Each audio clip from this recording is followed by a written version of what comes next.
పప్పు మనం కుక్కర్లో వేస్తాము. ఆకుకూర పప్పు అండి, పాలకూర పప్పు. ఒక గుప్పుడు వేసి కొంచెం 4 గింజలు ఎక్కువ వేసానండి. పప్పు ఎక్కువ ఉండాలి, ఆకుకూర తక్కువ ఉండాలి. ఒక గంట ముందు మనం పప్పు వేసే ముందే పప్పు వండాలనుకున్నప్పుడు పప్పు నానబెట్టుకుంటే బాగా ఉడుకుతుంది అండి, తొందరగా ఉడుకుతుంది. 2 విజిల్కే బాగా చక్కగా ఉడుకుతుంది. అలాగే మీరు ఆకుకూర వేసుకున్నప్పుడు 2 టమాటాలు, నేను ఉల్లిపాయ వేయను, 4 పచ్చిమిరకాయలు, పసుపు, కారం వేస్తాను. చిన్న గిన్నెలో చింతపండు పెడతానండి. చిన్న గిన్నెలో చింతపండు ఇంత గిన్నెలో పెట్టాలంటే పులుపు తగిలితే పప్పు ఉడకదండి. దానికోసం నేను ఆల్రెడీ గిన్నెలో చింతపండు పెట్టి మళ్ళీ తీసి పప్పులో వేసాను. ఈ గిన్నెలో పెట్టుకున్నాను, పప్పులో వేసాను.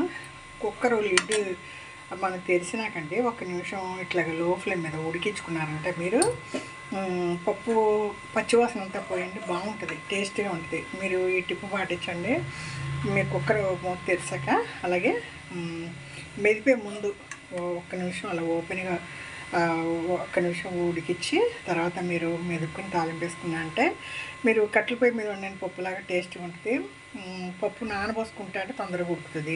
అలాగే మీరు పప్పుని కొంచెం షాప్ నుంచి తేగానే కొంచెం ఎండలో పెట్టి దాంట్లో మట్టి బట్టలన్నా రాళ్ళు ఏమన్నా చెత్త ఉంటే ఏరుకొని ఊరికే మూకుట్లో 2 నిమిషాలు డ్రై రోస్ట్ చేసుకుని మీరు స్టోర్ చేసుకున్నాను అనుకోండి, పప్పు కమ్మగా ఉంటుంది, పుచ్చు పట్టదు, ఎక్కువ రోజులు నిల్వ ఉంటుంది.